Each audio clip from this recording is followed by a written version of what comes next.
łódeczce. 5:30 rano. Słonko gdzieś tam za górami wstaje. Nasza łódka już odpaliła silnik i płyniemy do następnej destynacji. Noc była bardzo w porządku. Wieczorem poczułem się trochę kiepsko. Pewnie był to efekt przegrzania na słońcu. Nie miałem czapki przez większość pływania w wodzie i łódka strasznie też się bujała. Myślę, że warto byłoby wziąć tabletki na bujaną podróż.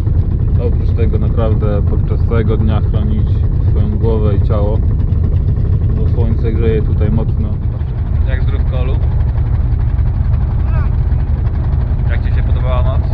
Mam nadzieję, że przeprosiłeś naszych współlokatorów za to, że zerwałeś wszystkich o 5:30 w poszukiwaniu kamery.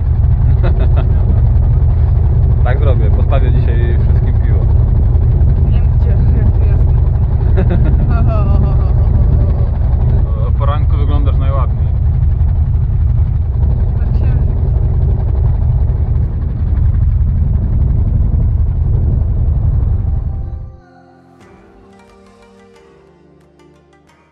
No, uwaga, uwaga, słonko podnosi się za gór. Pierwsze promyki docierają do mojego oka, rozjaśniając horyzont. Niebo zmienia się z czerwonego na złote, żółte. Wody rozbłyskują. Zaczyna się nowy dzień. A ten kawałek lądu przed nami to wyspa Rinka, gdzie żyją smoki z Komodo, zwane też po polsku waranami z Komodo. Przewodnik mówił, że teraz jest koniec pory deszczowej i wszystko jest eleganckie, zielone i ładne, ale tuż przed porą deszczową całość terenu jest w zasadzie jałowa i żółta.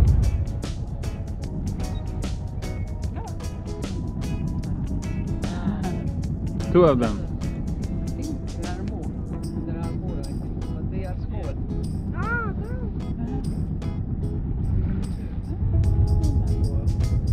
tak. It's the whole pot.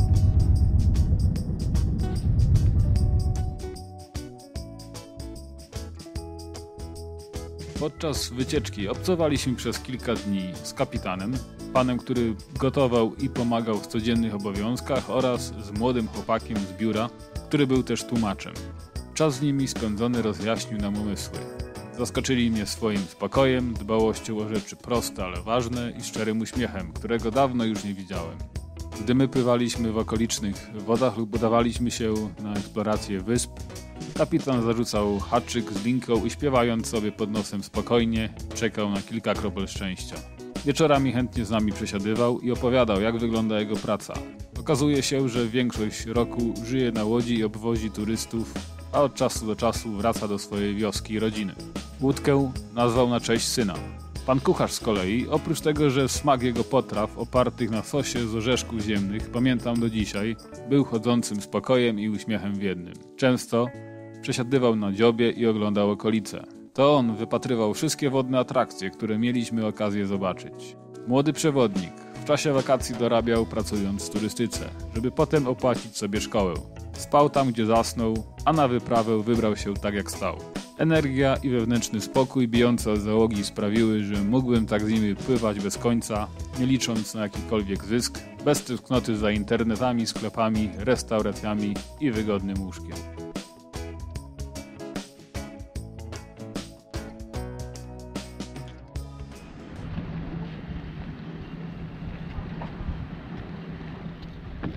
Jeżeli widzieliście jakieś fajne zdjęcia właśnie z tych okolic, szukając coś na internecie, to prawdopodobnie widzieliście właśnie te focie z tego miejsca, gdzie idziemy. Zatoczka, przed nami szlak.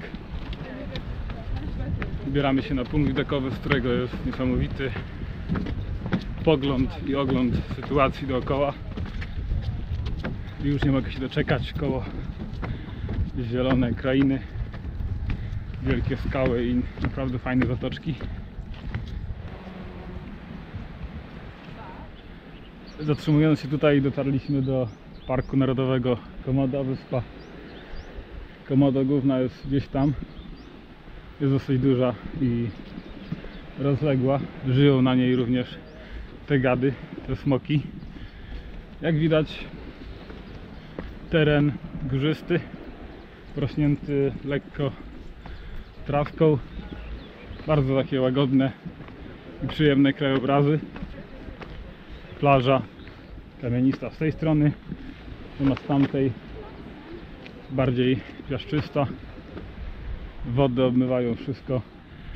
Zdobyliśmy jako taki szczyt, ale za kolejnym szczytem jest kolejny szczyt i tak dalej, ale to już jest wystarczające na to, co chcemy zobaczyć. Tutaj mocna przepaść, okoliczne skały, fale rozbijające się o nie. No malownicze. Aby ktoś to miał wymyśleć, jak to wszystko zaplanować, to by tego nie zrobił. Nie ma szans.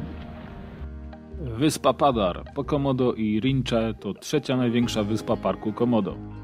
Kiedyś i tutaj mieszkały warany. Dzisiaj królują na niej wysokie trawy i urwiska skalne. Wejście na jeden z punktów widokowych pozwala zobaczyć całą okolicę, a także kilka sąsiednich plaż różniących się kolorem piasku.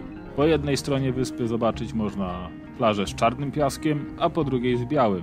Jest też plaża z różowym piaskiem, powstała na skutek mieszania się części rafy koralowej z białym piaskiem.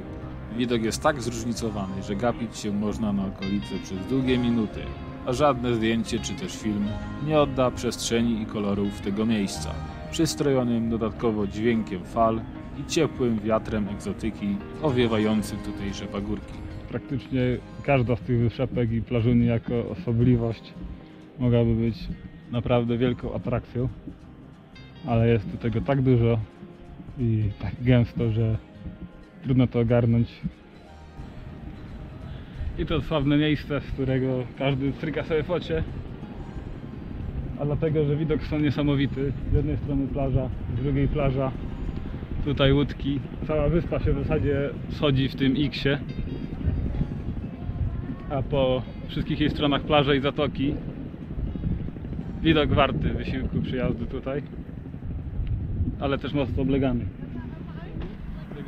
A w oddali tam taka wielka, długa, rozciągająca się jak po horyzont wyspa, jest to wyspa Komodo, czyli główna wyspa Parku Narodowego Komodo, na którą udamy się pewnie za niedługo.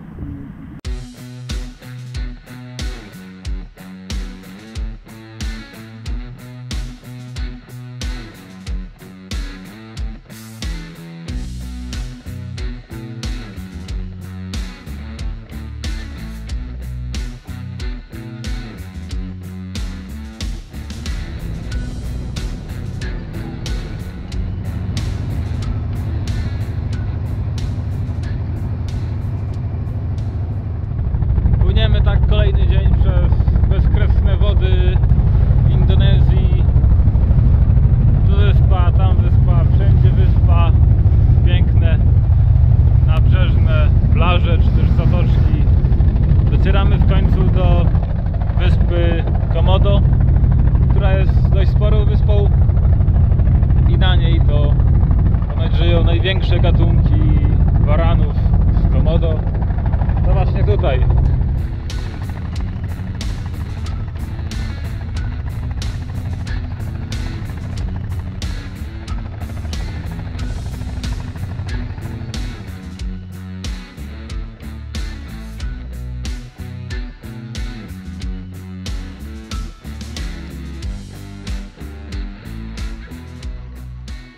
Przystań na wyspie Komodo.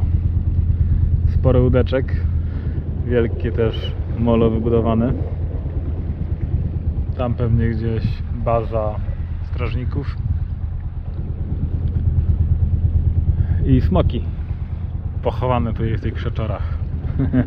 Jakbym miał ronetkę, to bym ją pewnie elegancko je tutaj wypatrzył. To już stacja przewodników i opiekunów parku. Kupiliśmy bilecik i zaraz idziemy na eksplorację. Maszerując takim fajnym kijkiem, rozwojony na końcu jak na kiełbasę, i w razie czego po prostu tego gada weźmie, złapie go za łeb i go przydusi. w razie ataku. A potrafią te stwory biegać 18 km na godzinę, czyli nie za szybko, ale to, z czym królują, to nagły atak, niespodziewany. Tym mogą zaskoczyć ludzi i zwierzęta, na które polują. Oto pierwszy smoczek i to chodzący. Przeniósł się w nowe miejsce i w tym nowym miejscu widocznie sobie spocznie. If there's some food there, they throw something there because rice, and the wild boar still eat the rice, and the Komodo dragon slowly walk, and when the wild boar return, the dragons attack his head. Nie wszyscy wiedzą, ale to miejsce było dzisiaj miejscem zbrodni, a ten oto jaszczur tutaj to oprawca. Dzik podszedł gdzieś tutaj, jadł sobie ryż wyrzucony z knajpy, a wtedy zaszedł go od tyłu smok i zaatakował i razem z trójką innych zjedli dzika. Widać, że brzuch ma pełny, ledwo leży, łapy rozłożone, no najedzony i szczęśliwy. So that's why we always stay away that. Also we bring a stick at a time. And what can we do with this? Just push them.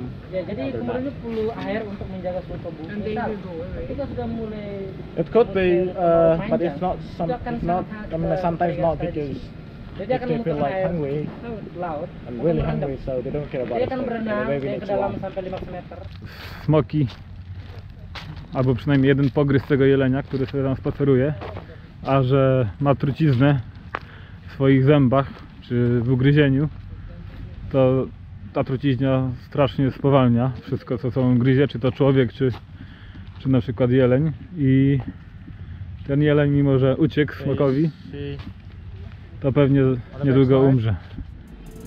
Elegancka zatoka nie wygląda, jakby na jej terenach miały znajdować się krwiożercze zwierzęta. Przewodnik mówił też, że żyje tutaj mniej więcej 2000 ludzi we wiosce. Żyją od dawna strasznie już. Cały czas na wyspie z tymi smokami.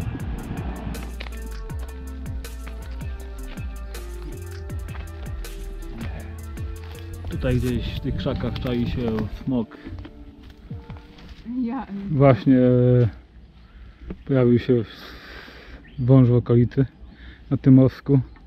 Przewodnik poszedł go pałą wtrącić, ale wąż spełzł przez barierkę i gdzieś tutaj pod tym mostkiem teraz siedzi.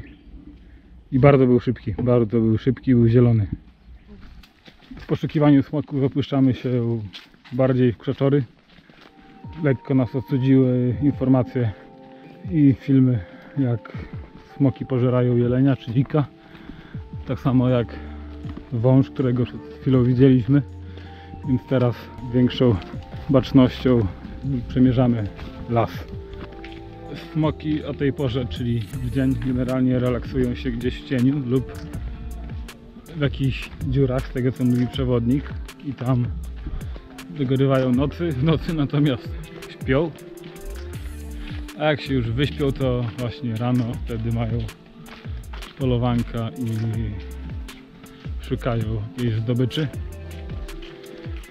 No i wycieczka polega na tym tutaj, że właśnie chodzi się po lesie, wypatrując takie ciemne zakątki, zacienione, i może gdzieś właśnie uda się znaleźć jakiegoś smoka, ale z reguły mało ich można znaleźć. Większość znajduje się po prostu przy bazie przewodników, gdzie mają one swoje stałe miejscówki. Ponoć wyczuwają one zapach z odległości 5 do 7 km i na bazie tego polują zarówno, jak i wyczuwają właśnie ludzkie jedzenie. Aczkolwiek sami strażnicy i cała ekipa parku nie karmią ich, jakoś nie pomagają, po prostu są, oni też są. Tym samym właśnie ten jelonek, którego widzieliśmy zraniony, też nie będzie ruszany, po prostu jak umrze, to umrze, jak nie, to nie, ale oni nic nie zrobią z tym. Z tego co mówił przewodnik, to przypadki jakichś zagrożeń dla ludzi zdarzyły się ostatnio w 2016 roku. Gość z Singapuru został ugryziony, po czym leczenia nie pomogły i umarł kilka tygodni później właśnie przez te trucki po ugryzieniu smoka. Natomiast w 2006 bądź 2007 jakiś chłopczyk z lokalnej wioski został całkowicie pożarty przez smoki, które go zaszły. Enggak juga melata tapi A tam na drzewie spina się właśnie mały smoczek. Nie widać go na pewno w kamerze, ale to właśnie ten młody smoczek, który spędza większość czasu na drzewie swojego życia. No to po wycieczce opuszczamy bramy parku, wchodzimy na całkiem niezłe molko. Idziemy na łódeczkę. Porównując te dwa wypady, te dwie wycieczki, to odwiedziliśmy wyspę Rinkę, no i tutaj wyspę Komodo. Komodo jest na pewno bardziej turystyczna i w zasadzie ma też chyba większe atrakcje do zobaczenia. Smoków jest na pewno może nie więcej, ale są większe po prostu. Rinka na przykład ma bardzo taki łagodny klimat, mało ludzi i przewodnik tam był taki, który bardziej nam opowiadał, mówił co się dzieje, a tutaj trzeba było trochę z niego wymuszać informacje. Jeżeli miałbym komuś polecić, którą z tych wysp zobaczyć, pewnie poleciłbym Komodo, ale Rince naprawdę nic nie brakuje i tam w zasadzie dowiedzieliśmy się dużo więcej niż tutaj, więc to równie dobry wybór, na pewno nie odstający od tego na Komodo. Bo wiem, że niektóre wycieczki oferują tylko wizytę na wyspie Rinka.